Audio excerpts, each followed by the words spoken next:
Greetings and salutations, everyone. I hope everyone is doing well, and welcome to today's bonus. Before we jump on into it, a couple quick links. As many of you may know, I rely on Patreon, PayPal, channel membership, and the merch to help the channel to continue to grow and go. Links to Patreon, PayPal, and channel membership is in the description below. Merch displayed directly under the video. Also, Dogman, Frightening Encounters, Volume 1 through 3, the audiobook versions. They were written and researched by Tom Lyons, narrated and produced by me, Jeff Nadolny. These audiobooks are available on Audible, Amazon, and iTunes, links to which are also in the description as well.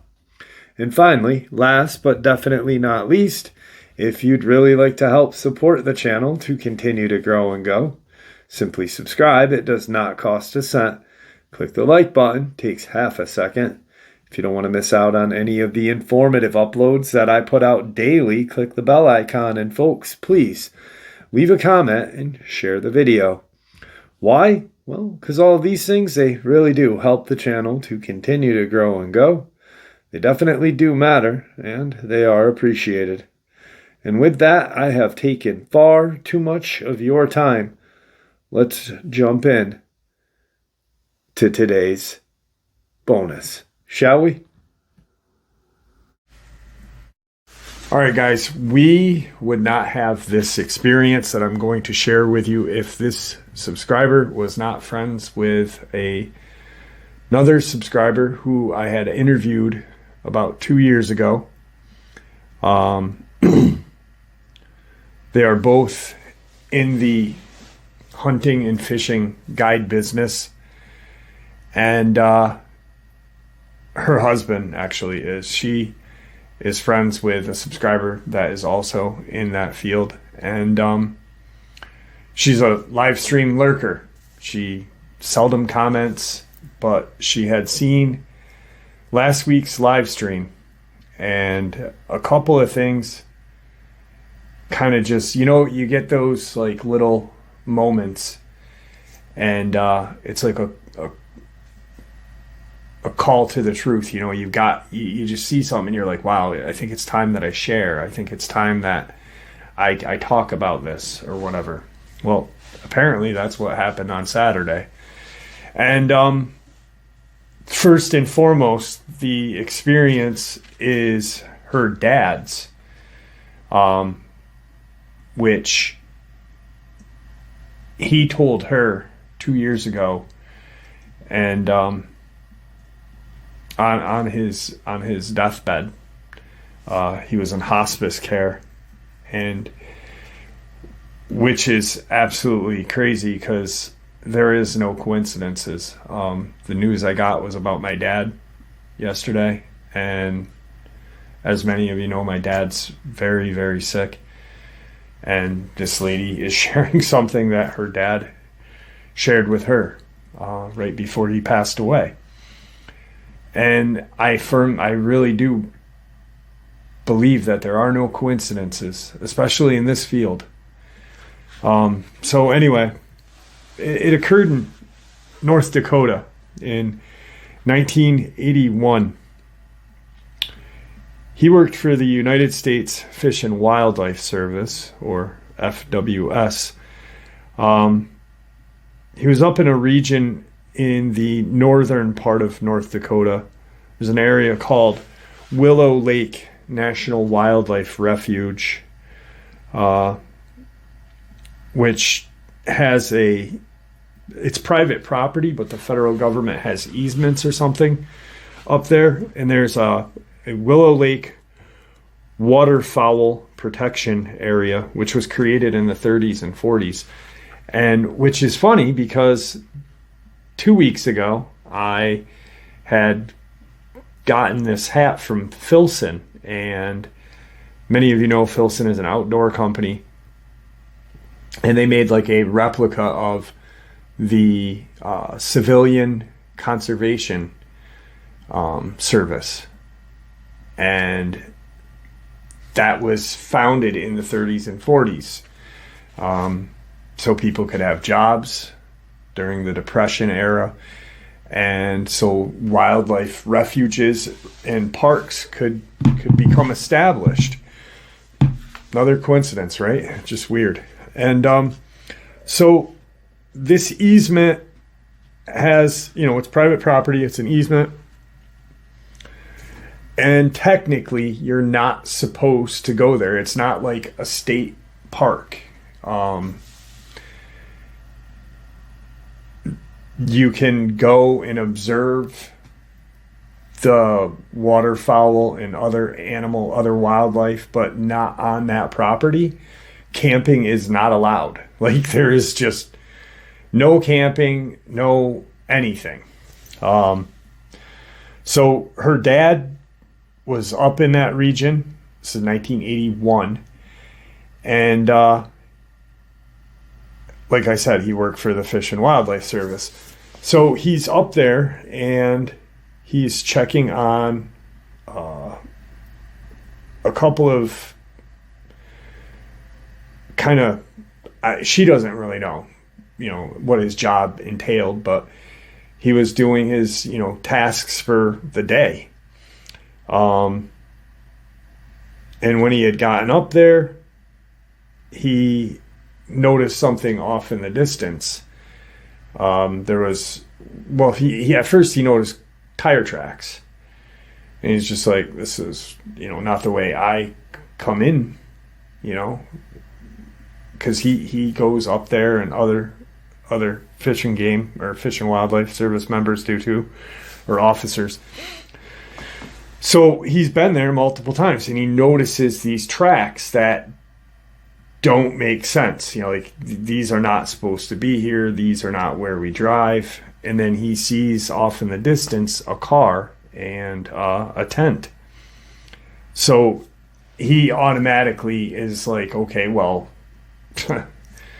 I got to get rid of these people and let them know, hey, you can't go camping here. You're not allowed here. And she thinks that her dad wouldn't have fined the people. More or less just said, hey, you can't be here. Take off. He was a really decent, kind of just quiet, nice, humble guy. And so when he gets up to the car in the tent, it's kind of like a campsite, little campsite. He finds this man and woman. And at first he smells this really very rancid stench.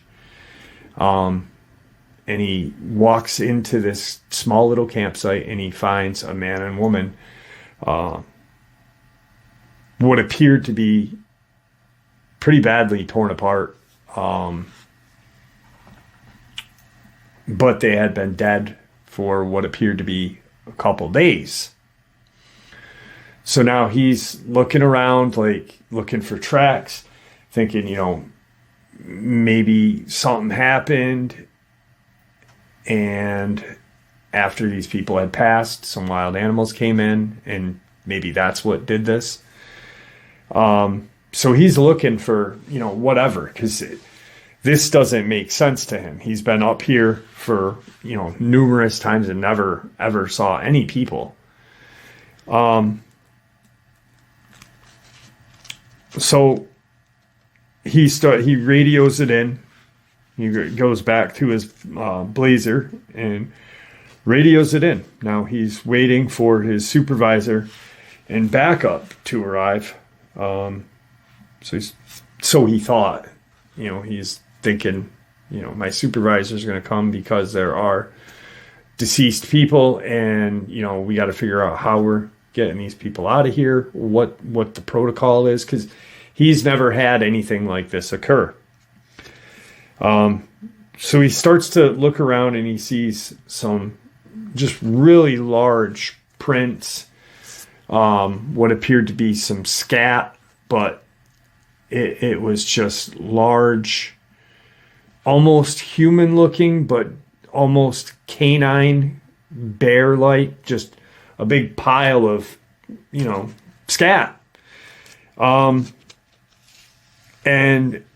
on the shrubs and brush, what looked to be like just old dead hair.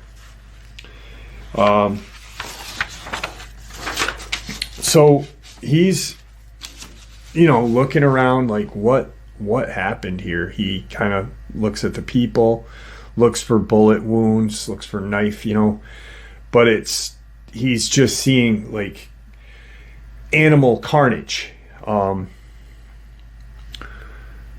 After about an hour of waiting for his supervisor and backup to come, which he knew it was going to take some time because he's pretty close to the Canadian border,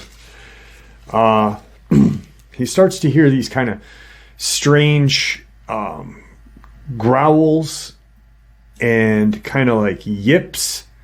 And that's the best way she could describe it to me, as what her dad told her. But he said like it was almost like two wolves were communicating with each other.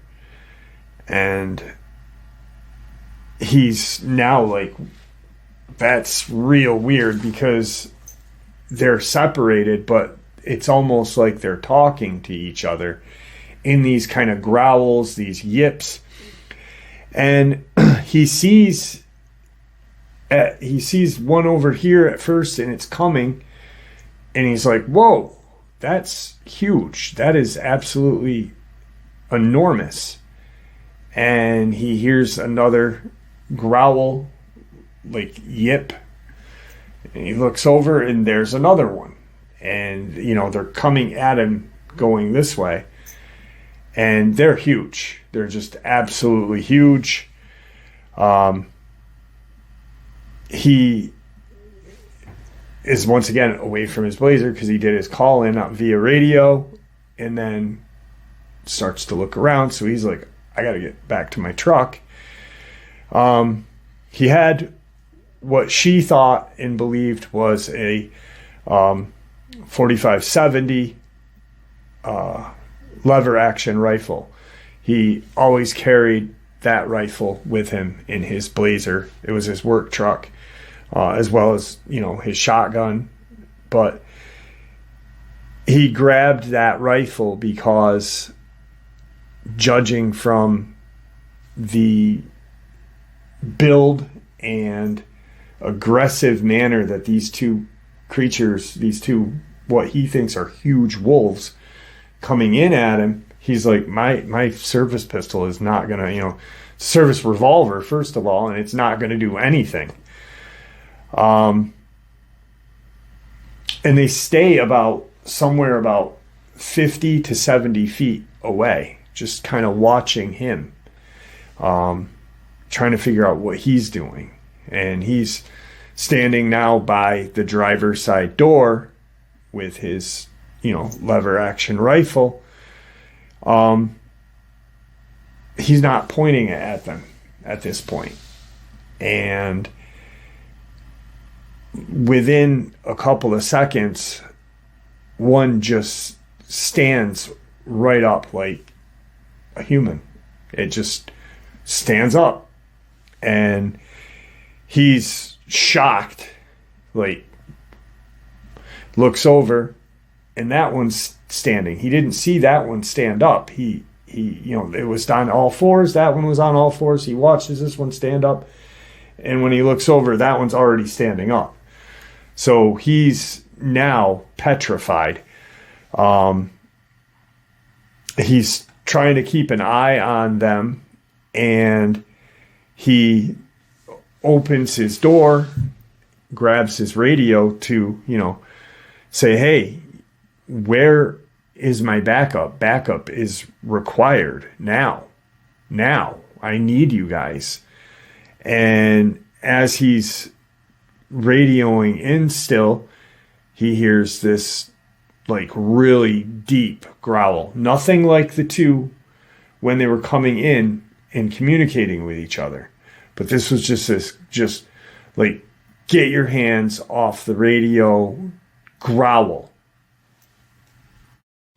The next thing he's aware of is that growl, and he notices that, and he recalled this vividly, like it was yesterday, while talking to his daughter while in hospice.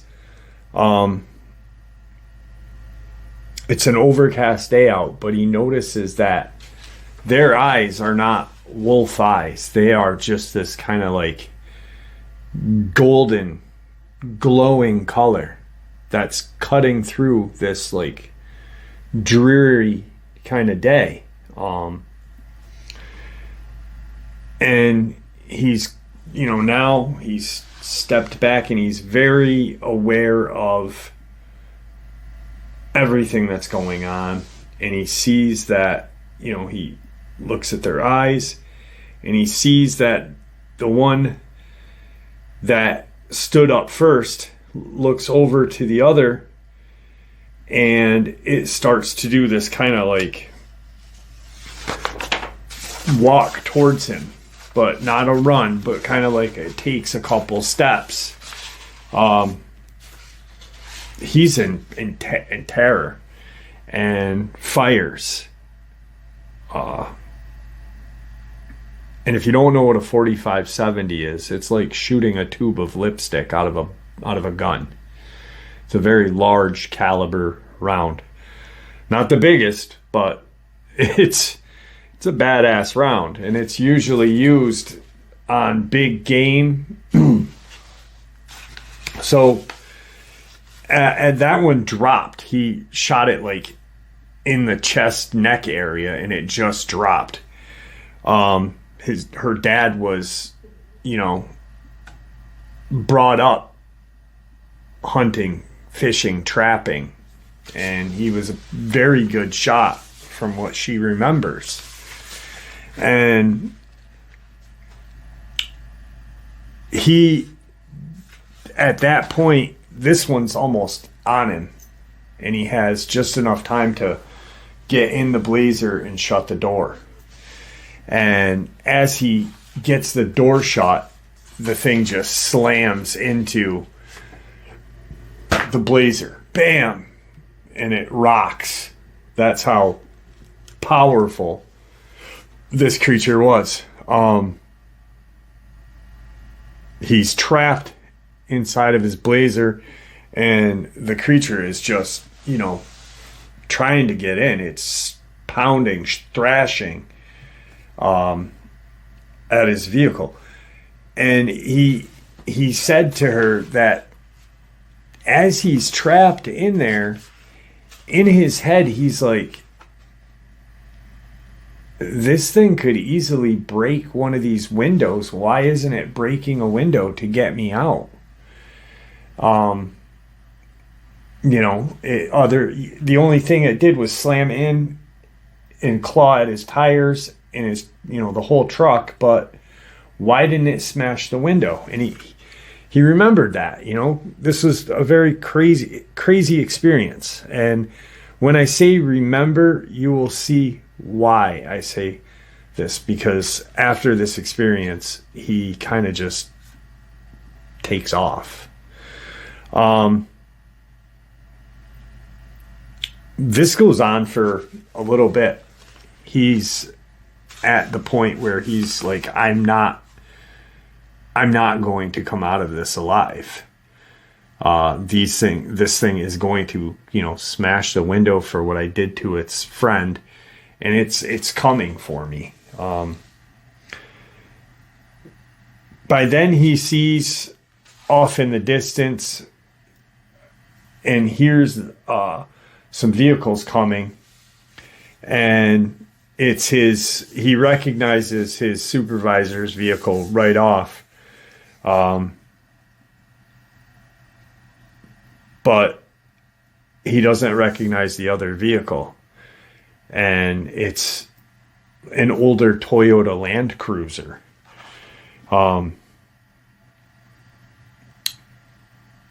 As they're pulling in, the Dogman kind of looks over and just takes off going north towards Canada, towards more of these wildlife refuge, because there's a bunch of them in the area, I guess. The supervisor stops and gets out of his vehicle, starts talking to her dad. And he's looking over, like, who are these guys? Because they just drove right by. He's, at this point now, filling his supervisor in, like, hey, this is exactly what happened. This is how I found everything. I didn't touch anything. Here's some scat. Look how big these prints are. This is where I found the people. This is one of these things that I just shot. I don't know what to do. He's just something that's never happened to him ever. And about 10 or 15 minutes go by and he hears some, firearm reports, and a couple minutes go by and he sees the Land Cruiser coming back at him, and it parks. And on the hood of the Land Cruiser is, draped over the hood is this Dogman, dead, shot up. They get out of their Toyota Land Cruiser, and one guy goes and starts talking to the supervisor. The other guys are out of their vehicle. They open the back door, and they just toss the bodies in. They take the two Dogmen, toss them in, and then the human remains, toss them in. He didn't look inside the vehicle, like if there was a tarp or anything down, but they just, without any even respect. That's what got him as he's watching this go down, because he's like, these are people. I can see, tossing whatever the hell these things are in the back like that, but these are people. This is a man and woman, that are practically falling apart from decomposition in the wounds. The supervisor looks at him and says,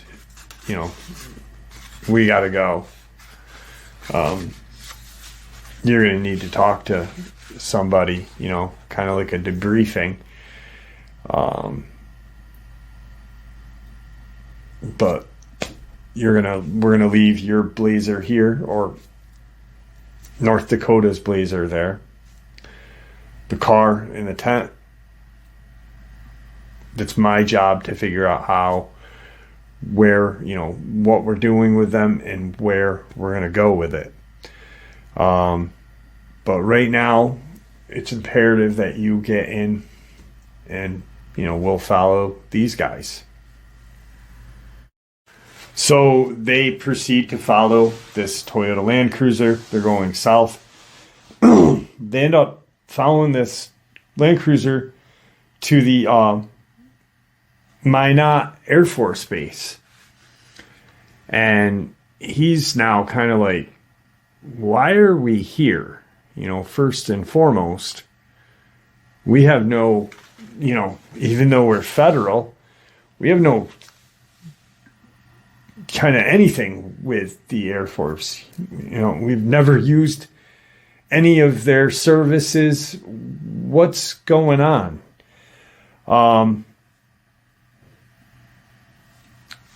He's brought into this gray, drab room where he sits for almost an entire day without anyone talking to him. He's just sitting in this very dark, grayish, cold room. And finally,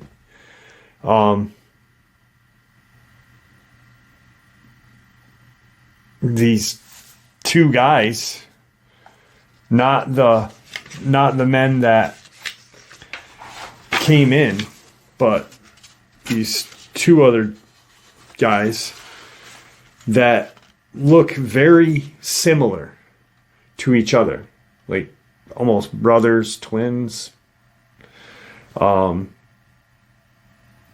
And I asked her, I said, well, were they like a nondescript, because I've had a couple people say, I was spoken to by these really nondescript like people, or there was a case where a Boy Scout saw like this kind of like reptilian man in a suit. And the only reason why he caught that is because he looked over at him and he saw his eyes change.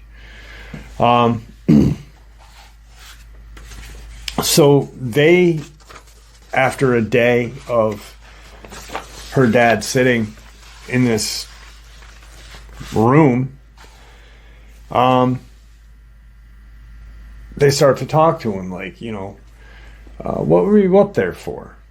And he's like, my job. Yeah, but what were you doing when you saw the bodies and then you saw these wolves? What were you doing? And he kind of breaks it off right there and says they weren't wolves. Those were something else. They stood up like a human being. At that point, they leave the room again. And that goes on for a week. Almost an entire week of just questioning, threats.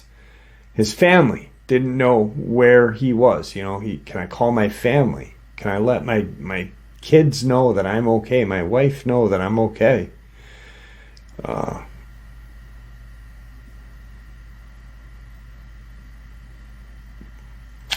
So he's there, stuck, and they come back in, and they're like, listen, these were gray wolves.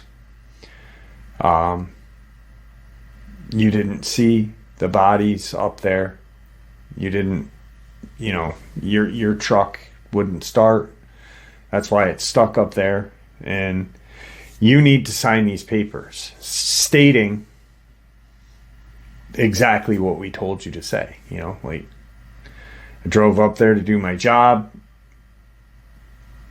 and my truck broke down and wouldn't start.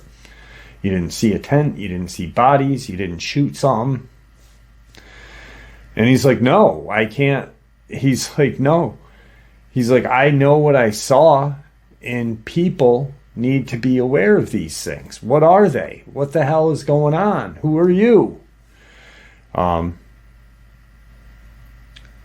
She only is thinking about her dad, how he would be.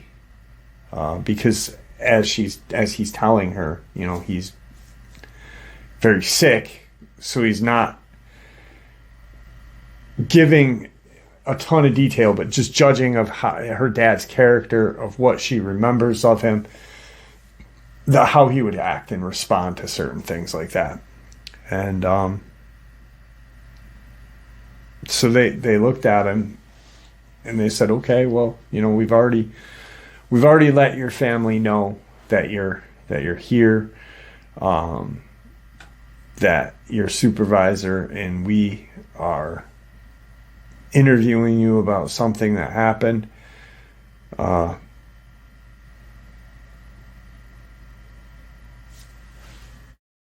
And they're being very vague, like we told them that we are interviewing you. They know where you are. They know you're alive.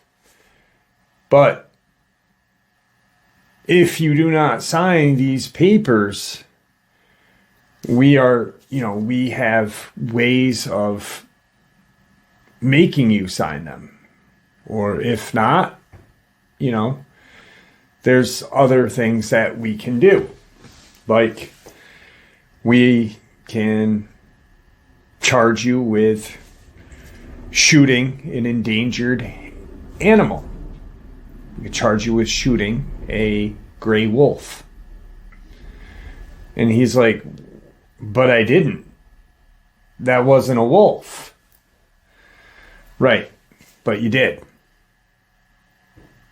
And that's jail. That's prison time. You'll get up to 2 years and a fine. And he's like, I'm not signing the paperwork. I want to know, people need to know that there are these things out here. I've been doing this job for however long, years, and have never seen anything like this. The public needs to be informed. Where are they coming from? Canada? He thinks that was one of his, and you'll see. So that's what they do. They end up charging him with shooting an endangered species. The federal judge or magistrate charges him, and sentences to 2 years in prison. And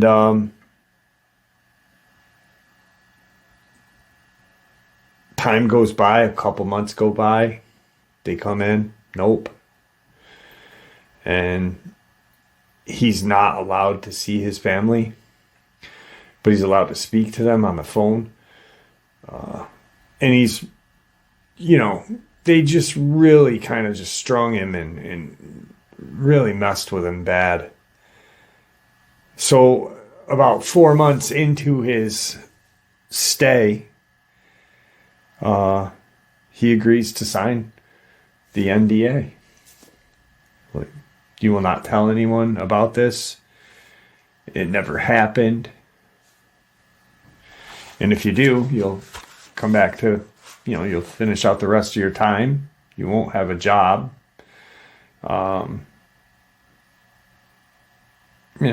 So 4 months go by and he signs. He signs on the 4th month.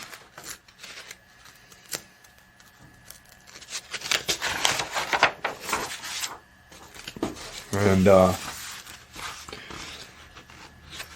by then, his wife is, he doesn't have a job, lost his job that he had for, however long. His wife divorces him, takes his 3 kids. One is one who told me this. And so he gets out, and he, now divorced, moves away. Moves to Montana to become a hunting guide. Because that's all he knows is the outdoors and how animals, live and this and that. That's what he does.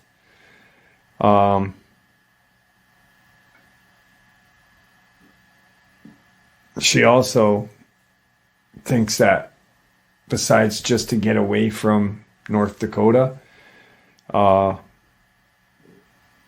he moved out toward Montana not only to be a hunting guide, but to hunt these things down, which if he did hunt another one, she was never told. And up until 2 years ago, he held this secret, being a hunting guide. And I guess he knew, hey, I gotta share this for whatever reason, whether it be salvation, or whatever. But I need to let people know that there were bodies out here.